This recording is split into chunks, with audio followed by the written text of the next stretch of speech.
Terima kasih Anda masih bersama kami. Bagi Anda yang baru saja bergabung, kami hadirkan kembali 3 berita utama hari ini.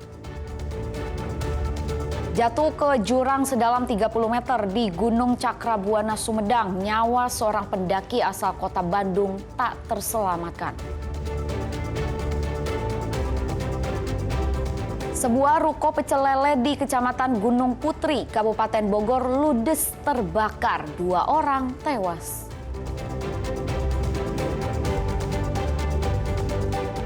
Terlilit masalah ekonomi, seorang ibu diduga mengakhiri nyawa 2 anaknya dan mengakhiri hidupnya sendiri.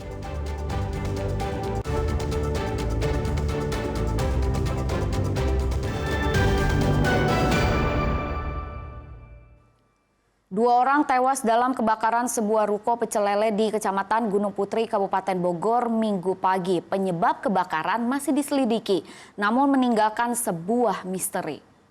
3 orang dalam, menjebak tuh. Berapa? 3 orang. Innalillahi. 3 orang dalam. Warga Dusun 7, Kecamatan Gunung Putri, Kabupaten Bogor, dikejutkan oleh kobaran api yang muncul di tengah permukiman. Api dengan cepat menghanguskan sebuah ruko pecel lele hingga menewaskan 2 orang pada Minggu pagi. Kebakaran di pecel lele. Kedua korban tewas adalah SU, seorang ibu berusia 53 tahun, dan RA, anak laki-laki SU berusia 28 tahun, yang merupakan penghuni ruko dan pedagang pecel lele. Namun peristiwa naas ini meninggalkan misteri. Meski belum diketahui pasti penyebab dan sumber api berasal, sebuah rekaman CCTV memperlihatkan salah satu keluarga korban lainnya berinisial SA terlihat pergi meninggalkan TKP sesaat sebelum api menyala. SA diketahui merupakan cucu dari SU yang hingga kini belum diketahui keberadaannya. Jam 5:17 ada 1 orang keluar dengan membawa sepeda motor gitu. Setelah kurang lebih 3 menit, itu ada sekitar 5:20 atau lebih ya, itu ada asap keluar dari atap kios. Sejalan dengan kesaksian Kepala Desa, tim penyidik Polsek Gunung Putri masih mencari keberadaan SA seraya menunggu hasil olah TKP dari tim Puslap 4 Polres Bogor. Jadi untuk sementara itu memang sudah kita mendapatkan beberapa petunjuk, termasuk ada 1 orang keluar yang menurut saksi ada mungkin itu dari pihak keluarganya sendiri, namun kita masih belum mengetahui keberadaannya di mana untuk kita ambil keterangan. Itu rencana tindak lanjut kami selanjutnya seperti itu. Hingga kini, polisi masih menyelidiki apakah kebakaran ini murni musibah atau ada unsur kesengajaan. Asep Solihin melaporkan dari Kabupaten Bogor. Libur panjang akhir pekan nyaris berujung petaka. 2 wisatawan terseret ombak di pantai Pangandaran. Diduga keduanya berenang di zona berbahaya dan tidak patuhi larangan petugas.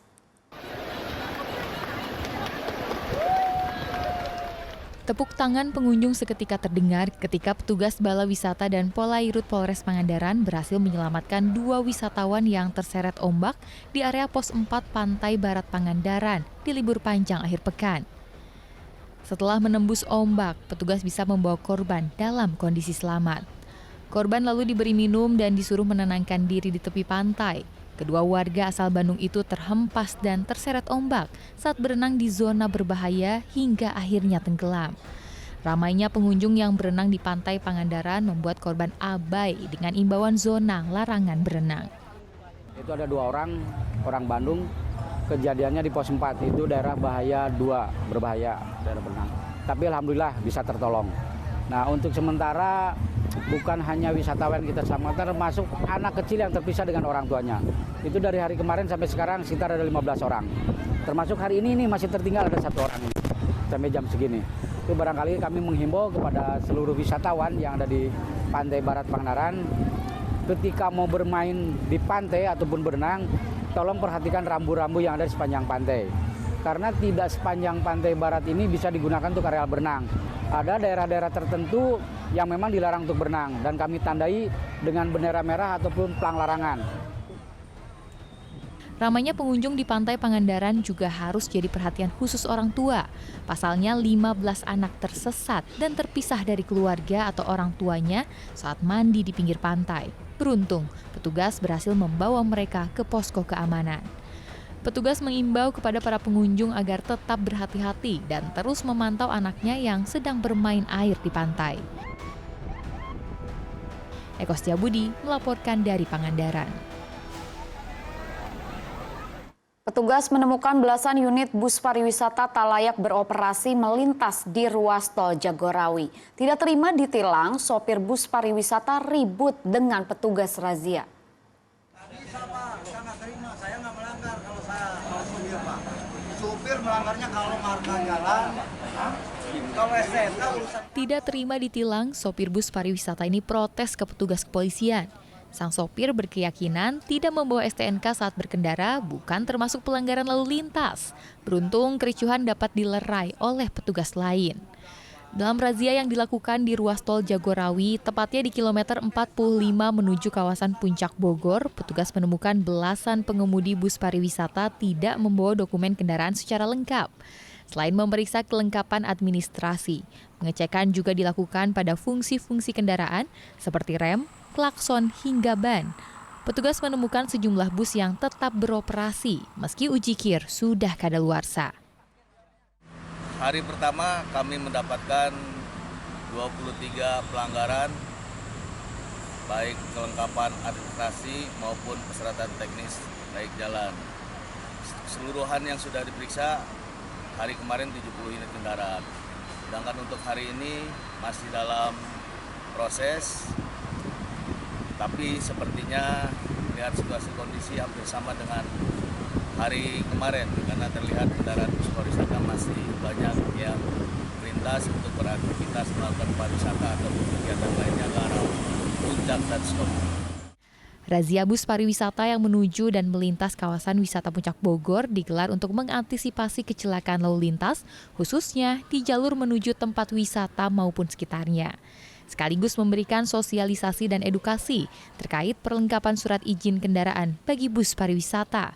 Petugas pun memberikan tindakan tegas dengan cara tindakan sanksi tilang. Asep Solihin melaporkan dari Kabupaten Bogor. Tidak sanggup memikul beban ekonomi dan masalah keluarga, seorang ibu diduga mengakhiri nyawa dua anaknya yang masih kecil. Sang ibu juga mengakhiri hidupnya sendiri.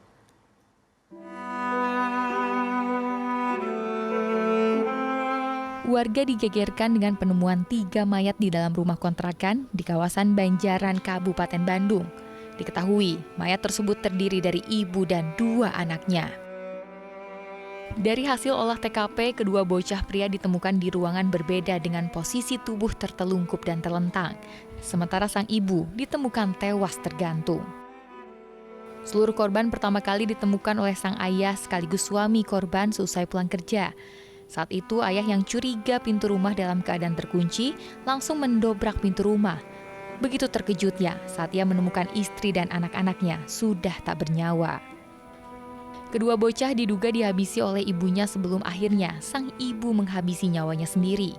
Polisi memastikan tidak ada pihak luar yang terlibat dalam kasus ini karena seluruh pintu rumah dan jendela dalam keadaan terkunci. Hal itu juga diperkuat dengan temuan berupa surat wasiat yang ditulis E. Diduga motif dibalik peristiwa ini karena depresi ekonomi akibat jeratan utang suami. Ya kerja, ya udah kerja pulang kerja, dilihat nutup itu pantulnya kunci. Ya ada teman-teman saya, ya teman suaminya yang didobrak itu pantulnya, itu udah gak ada. Yang meninggalnya siapa aja itu Pak? Istrinya, anaknya 2. Sama anaknya 2, jadi 3. Kami tidak menemukan adanya luka terbuka terhadap ketiga korban, termasuk juga pintu dan jendela masih dalam keadaan rapi dan terkunci dari dalam. Itu bisa kami buktikan dari grendel pintu yang mana didobrak langsung oleh warga pada saat itu, dan kami temukan memang posisi pintu atau kunci itu dalam keadaan terkunci. Menyimpulkan sementara bahwa ketiga korban ini tidak dilakukan oleh orang luar, melainkan orang yang ada di dalam TKP, dan kemungkinan besar korban atau yang melakukan tindakan penganiayaan atau penganiayaan terhadap anak ini merupakan ibu dari korban itu sendiri. Polisi sudah memeriksa sebanyak 5 saksi termasuk suami korban. Sementara jasad korban diautopsi di Rumah Sakit Sartika Asih Bayangkara Polri, Kota Bandung. Muhammad Abbas melaporkan dari Kabupaten Bandung. Seorang aparatur sipil negara P3K di lingkungan Pemkab Kuningan kedapatan mengedarkan uang palsu. Aksinya kepergok pedagang di Pasar Luragung, Kabupaten Kuningan. Pria ini langsung digiring warga dan polisi lantaran kedapatan mengedarkan uang palsu di Pasar Luragung, Kabupaten Kuningan. Dari tangan pelaku, barang bukti berupa beberapa lembar uang palsu pecahan Rp20.000 turut disita polisi. Kasus ini terungkap saat pelaku berbelanja di Pasar Luragung Jumat siang. Salah seorang pedagang yang curiga dengan kondisi uang langsung mengamankan pelaku dan melaporkannya ke polisi. Saat diinterogasi, pria berinisial RM tersebut mengeluarkan identitas dan mengaku sebagai ASN P3K di salah satu dinas Kabupaten Kuningan. Polisi pun masih mendalami kasus ini dan mencari tahu motif sang pelaku. Satreskrim Polres Kuningan juga akan meminta rekomendasi dari Bank Indonesia yang berwenang terhadap peredaran uang palsu. Yang saat ini telah dilakukan pemeriksaan dan mengaku terduga sebagai ASN. Untuk barang buktinya ada, yaitu pecahan 20.000 yang ada beberapa pecahan. Beberapa lembar gitu? Beberapa lembar pecahan 20.000. Kejadiannya berlangsung di daerah Kecamatan Luragung. Oke, di pasar ya Pak? Di pasar. Untuk prosesnya saat ini kita sudah tahap penyidikan dan akan berkoordinasi dengan pihak Bank Indonesia. Untuk lebih lanjut ya berarti? Untuk lebih lanjut. Kini ASN tersebut masih ditahan di Rutan Mapolres Kuningan. Polisi akan melakukan pengembangan karena disinyalir ada keterlibatan jaringan pengedar uang palsu. Agun Gunawan melaporkan dari Kuningan.